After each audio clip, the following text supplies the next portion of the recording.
এমন লাশ টানছি, এটা মানুষ টানছি নাকি পশু টানছি আমি নিজেও জানি না, একদম গলে টলে গেছে, মানে এটা কি এটা নিজেও বলতে পারবো না। জেনেছি যে এখানে 19 জন এই পর্যন্ত মারা গিয়েছে। আমরা এই তথ্য আমরা হাসপাতাল থেকে জানতে পেরেছি। কিন্তু আমি তো একাই 10 জনের উপরে লাশ টানলাম।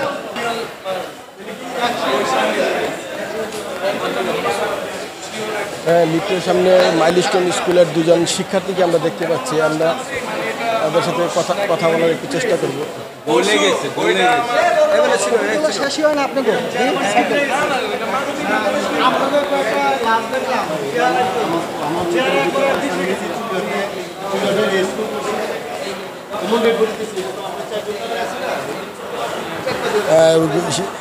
স্কুলের ভিতরে কি ঘটনা ঘটেছিল সেগুলো তারা একজন একজনের সাথে ডিসকাস করার চেষ্টা করছেন, আমরা দেখতে পাচ্ছি।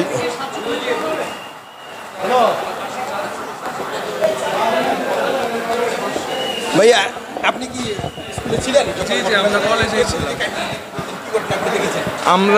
আমি 1টার দিকে কলেজে গেছি, আমাদের একটু এক্সাম ছিল। তারপর আমি আটতলা, আমাদের ক্লাস হচ্ছে আটতলায় গিয়ে বসলাম।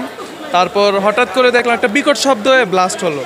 এটা হচ্ছে আমাদের জুনিয়রদের ক্লাস 7 পর্যন্ত মনে হয় ক্লাস, ওইখানে 2তলা বিল্ডিং।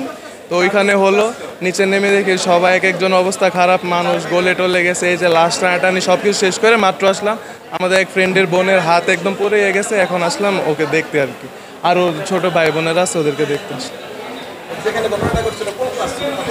ওদের 7 পর্যন্ত প্রাইমারি ছিল আর কি। এর পাশে আমাদের কলেজ ছিল। কলেজে যখন ছুটি হয়েছে এর একটু পরে যদি আরেকটু আগে হইতো তাহলে অনেক মানুষ মারা যেত। এবারও তো মারা গেছে, কিন্তু ভালো নিউজ তো দিতেছে না, ওরা রাইট নিউজ দিতেছে না। নিউজে দেখলাম একজন, কিন্তু আমি তো একাই 10 জনের উপরে লাশ টানলাম। আমরা জেনেছি যে এখানে 19 জন এই পর্যন্ত মারা গিয়েছে। আমরা এই তথ্য আমরা হাসপাতাল থেকে জানতে পেরেছি। অনেকজনকে তো চেনাই যাচ্ছে না, এমন লাশ টানছি, এটা মানুষ টানছি নাকি পশু টানছি আমি নিজেও জানি না, একদম গলে টলে গেছে, মানে এটা কি এটা নিজেও বলতে পারবো না।